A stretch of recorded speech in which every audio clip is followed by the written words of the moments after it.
नमस्कार. मी भाऊ तोरसेकर. तुम्ही बघत आहात प्रतिपक्ष. मित्रांनो, कालची गोष्ट आहे, शनिवारची. एका हिंदी युट्यूबर मित्र पत्रकाराने मला फोन केला होता आणि त्याला एक हिंदीमध्ये व्हिडिओ करायचा होता. तो महाराष्ट्रातल्या उबाठा शिवसेनेच्या, उद्धव ठाकरेंच्या शिवसेनेमध्ये जी फाटाफूट झाली आहे त्यानंतर पुढे काय.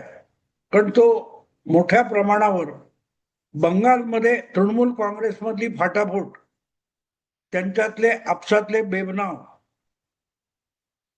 पक्षाचं कार्यालय काबीज करणं वगैरे वगैरे ज्या काही गोष्टी निवडणूक आयोगापर्यंत चालू आहेत, त्या संदर्भात उद्धव ठाकरेंच्या शिवसेनेमध्ये, म्हणजे ज्याला आपण नॉर्मली उबाठा शिवसेना असं म्हणतो, त्या शिवसेनेमध्ये फाटाफूट झाली आहे. लोकसभेत नव्याने निवडून आलेले 9 पैकी 6 खासदार एकनाथ शिंदेच्या पक्षात निघून गेले. त्यानंतर पुढे काही कायदेशीर कारवाई होणार आहे का, त्यांच्या अपात्रतेची मागणी केली जाणार आहे का, वगैरे वगैरे या विषयात त्याला व्हिडिओ करण्याची इच्छा होती. पण मी म्हटलं आत्ता तरी तसं काही दिसत नाही. तेव्हा त्याने एक विषय असा माझ्याकडे काढला की बोलला ठीक है, उससे आगे क्या गडबड होने वाली है, नहीं होने वाली है. म्हटलं मला तरी आत्ता काय दिसत नाही, सगळं थंड आहे. उद्धव ठाकरेंनी बोळा फिरवावा त्याप्रमाणे या 6 खासदारांच्या लोकसभा मतदारसंघामध्ये जाऊन एक दौरा केलेला आहे. थातूरमातूर हॉलमध्ये बंदिस्त जागी मिटिंगा घेतलेल्या आहेत, त्यांना शिव्याशाप दिलेले आहेत.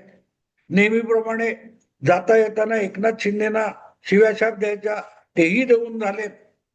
त्यामुळे त्याला म्हटलं की माझ्या राजकीय अंदाजानुसार आता उद्धव ठाकरे त्या फुटलेल्या 6 खासदारांचा विषय विसरून गेले.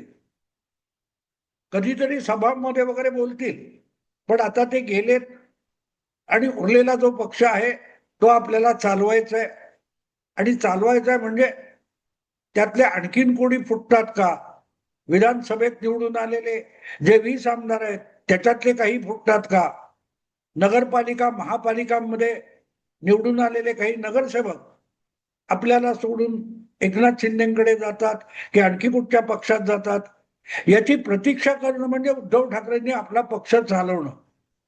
ही आता गेल्या 4 वर्षातली एक प्रथा झालेली आहे. प्रामुख्याने गेल्या 2 वर्षात, म्हणजे लोकसभेची 2024 ची निवडणूक लढवल्यानंतर उद्धव ठाकरेंनी परत एकदा पक्षाकडे दुर्लक्ष करण्याचा एक सपाटा चालवलेला आहे.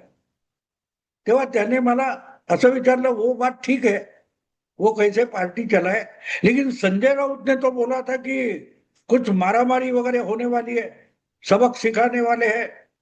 म्हटलं हा हा, मग माझ्या लक्षात आलं की ज्यावेळेला ऑपरेशन टायगर हा गवगवा 6 खासदार फुटले तेव्हा चालू होता, त्यावेळेला संजय राऊतांनी आता आमचं ऑपरेशन तोडवा अशी घोषणा केली होती. आणि ऑपरेशन तोडवा याचा अर्थ त्यांनी जो सांगितला होता तो असा होता की जे खासदार किंवा उबाठाच्या मशाल चिन्हावर निवडून आलेले लोक आहेत, मग ते कुठचेही असतील, ते जर पक्ष सोडून जाणार असतील, उद्धव ठाकरे यांच्या पाठीत खंजीर खुपसून जाणार असतील, तर त्यांना दिसेल तिथे उबाठा सेनेच्या शिवसैनिकांनी मारावं, ठोकून काढावं, पायांनी तोडवावं, अशा अर्थी तो ऑपरेशन तोडवा या शब्दाचा उपयोग झाला होता. आणि त्या आमच्या मित्राचा, हिंदी मित्राचा रोग तिकडे होता की उबाठा सेना सोडून गेलेल्यांना काही मारहाण वगैरे होते का, आणि त्याचं म्हणणं बरोबर होतं. आता 2 महिने होत आले, हळूहळू बंगाल नॉर्मलाइज होतोय. अशा वेळेला विधानसभा निकालापासून बंगालकडे न फिरकलेल्या ममताच्या खासदार आणि आक्रमक खासदार महुआ मोइत्रा या काल परवा 2 महिन्यांनी बंगालला परतल्या, तेव्हा मागावर असलेल्या बंगालच्या लोकांनी त्यांची जिथे मीटिंग चालू होती तिथे जाऊन महुआ मोहितरावर टोमॅटो आणि अंडे फेकण्याचा उद्योग केला. अगदी दुसऱ्या मजल्यापर्यंत उंचीवर उभं राहून आपल्या स्मार्टफोनने महुआ मोहितरा समोरचा जमाव आणि त्याच्याकडून चाललेली दंगा वगैरे काय आहे, घोषणा आहेत, नारेबाजी आहे, ते रेकॉर्ड करत होत्या. तर तब्बल दुसऱ्या मजल्यापर्यंत उंच फेकली जातील अशी अंड्यांची फेक चालू होती. आणि त्यामुळे आमच्या हिंदी मित्राचं कुतूहल जागृत झालं होतं की जर बंगालमध्ये हे चालू आहे तर आत्ता काल परवा जे उभाटा सेनेला सोडून गेले आणि ज्यांच्या विरोधात ऑपरेशन तोडवा ही घोषणा झालेली आहे त्याचं पुढे काय झालं. अर्थात बंगालमध्ये तृणमूल काँग्रेसच्या लोकांना मारावं, पिटावं, झोडपावं, अंडी मारावीत असं काय भाजपने सांगितलेलं नाही. उलट भाजपच्या प्रादेशिक नेतृत्वाने निकालानंतर ताबडतोब घोषणा केली होती कोणीही कोणावर हल्ले करू नयेत, कार्यालयावर वगैरे हल्ले अजिबात करू नयेत. तरीही या घटना घडतायत. मग काल परवा जे उबाठाचे खासदार फुटले त्याच्या विरुद्ध मोहीम घोषित केली असताना सुद्धा महाराष्ट्रात शांतता का आहे. थोडक्यात त्याचा प्रश्न साधा सरळ होता, ऑपरेशन तुडवाचं पुढे काय झालं. आता त्याला मी काय समजावू. मी त्याला म्हटलं एक काम करो, संजय राउत जो बड़बड़ बकवास करते हैं वो सुनना बंद करो. तो ऐसा सवाल आप मुझे नहीं पूछोगे. पिछले 5-6 साल में संजय राउत ने जो बातें की है म्हटलं त्यातली एक तरी खरी ठरलेली तू बघितलीस का. उद्धव ठाकरे मुख्यमंत्री असताना आता तेच 25 वर्ष महाराष्ट्राचे मुख्यमंत्री राहतील आणि भाजपने सत्तेत येण्याचं स्वप्न सुद्धा बघू नये याची ग्वाही संजय राऊत देत होते. म्हटलं त्यातलं काय खरं झालंय का. ते बोलत होते त्यानंतर काही महिन्यात उद्धव ठाकरे यांच्यावर राजीनामा द्यायची पाळी आली. त्यामुळे संजय राऊत बोलतात त्यात एक तर दम नसतो, अर्थ नसतो. हा तोंडाची वाफ दवडली जाते हे सत्य आहे. आणि अत्यंत आवेशपूर्ण भाषेमध्ये संजय राऊत बोलतात आणि ते त्यांच्या समोर बसलेले थकलेले, कंटाळलेले, हताश झालेले जे उद्धवनिष्ठ असतात त्यांना टाळ्या वाजवायला प्रवृत्त करतात.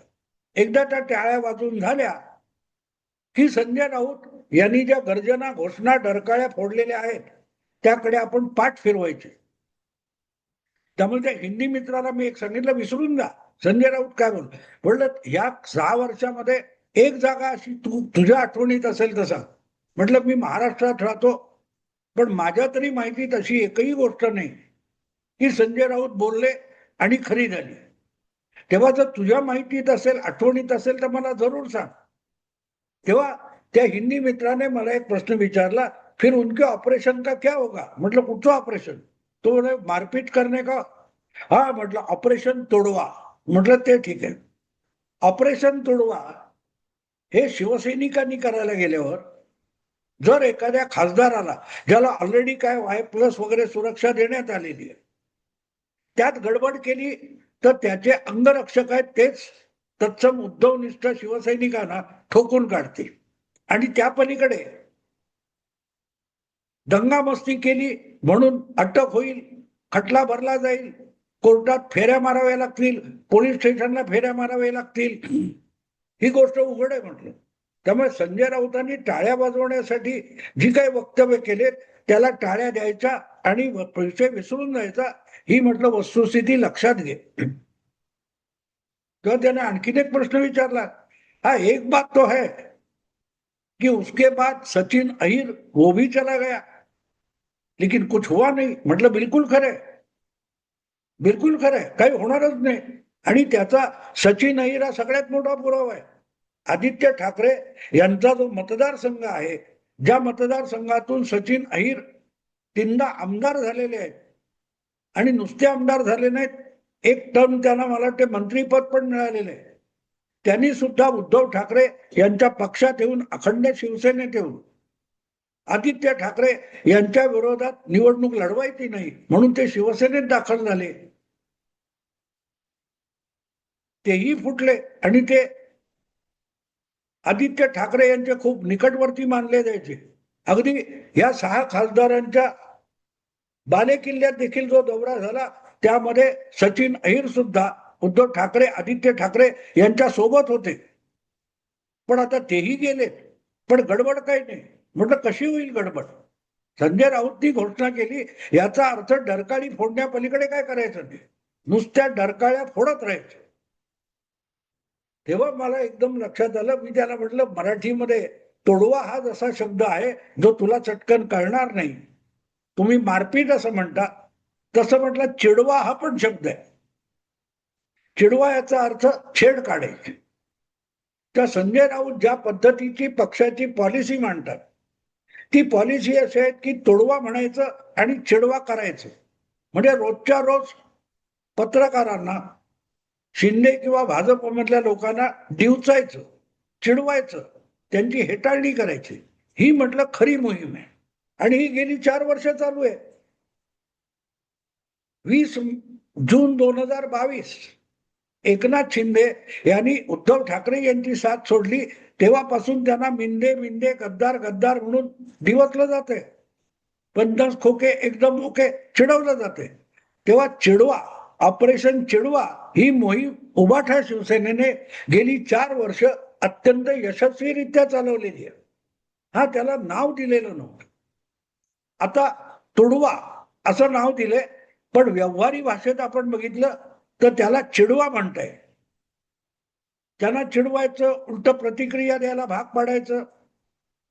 अगदी त्या गुवाहाटीत असताना जेव्हा एकनाथ शिंदे यांनी पक्षाचा सर्वोच्च नेता म्हणून सगळ्यात पहिल्यांदा त्यांच्या शिवसेनेचे किंवा गटाचे प्रवक्ते म्हणून केसरकर यांची नेमणूक केली, तेव्हा केसरकर यांनी केलेलं एक वक्तव्य माझ्या आजही स्मरणात आहे. आम्ही म्हणजे एकनाथ शिंदे गटाकडून कधीही ठाकरे परिवारावर टीकेचे असूड ओढले जाणार नाहीत. ठाकरे परिवाराच्या किंवा मातोश्रीच्या अपमानास्पद असं आम्ही काहीही बोलणार नाही, याची ग्वाही दीपक केसरकर यांनी जून 2022 मध्ये दिली होती. पण आम्हाला शिव्या देणार नाही म्हणजे काय? आम्हाला शिव्या दिल्या पाहिजे. ठाकरेंना, मातोश्रीला शिव्या दिल्या पाहिजे. हा संजय राऊत यांचा अट्टहास असतो. आणि मग त्यासाठी एक ऑपरेशन चालू करण्यात आलं. त्याचं नाव आहे ऑपरेशन चिडवा. म्हणजे चिडून का होईना, दिवसले जाऊन का होईना, प्रक्षुब्ध होऊन का जाईना, तुम्ही मातोश्रीला आणि ठाकरेंना शिव्या दिल्या पाहिजेत अशी पाळी आणण्याची मोहीम म्हणजेच ऑपरेशन चिडवा. शिंदे, त्यांचे निकटवर्ती, त्यांचे कार्यकर्ते, नेते जे कोणी असतील, आमदार, त्यांना इतकं डिवचायचं की त्यांचा संयम सुटला पाहिजे आणि त्यांनी उभाठा गटावर, ठाकरे परिवारावर आणि मातोश्रीवर धुवाण्या झाडल्या पाहिजे. आणि ते होताना दिसायला लागलं. हळूहळू करत हा सगळा संयम, सभ्यपणा सोडून एकनाथ शिंदे आणि त्यांचे एक एक सहकारी उद्धव ठाकरे आणि ठाकरे परिवाराच्या विरुद्ध उघडपणे बोलायला लागले. त्यामुळे चिडवण्यातून ऑपरेशन चिडवा हे मोहीम यशस्वी झाली हे तुम्हाला स्वीकारायला लागेल. अन्यथा जर सतत मिंदे वगैरे असले काही शब्द, डिवचणारे शब्द वापरले नसते तर मला खात्री आहे एकनाथ शिंदेच काय, त्यांच्या सोबतच्या कुठल्याही नेत्याने, सहकार्याने मातोश्री किंवा ठाकरे परिवाराबद्दल चुकूनही अपमानास्पद शब्दाचा वापर केला नसता. कारण त्यांना अडवणं, रोखणं यासाठी आवश्यक असलेली ताकद, आक्रमकता उद्धव ठाकरे यांच्यामध्ये नाही.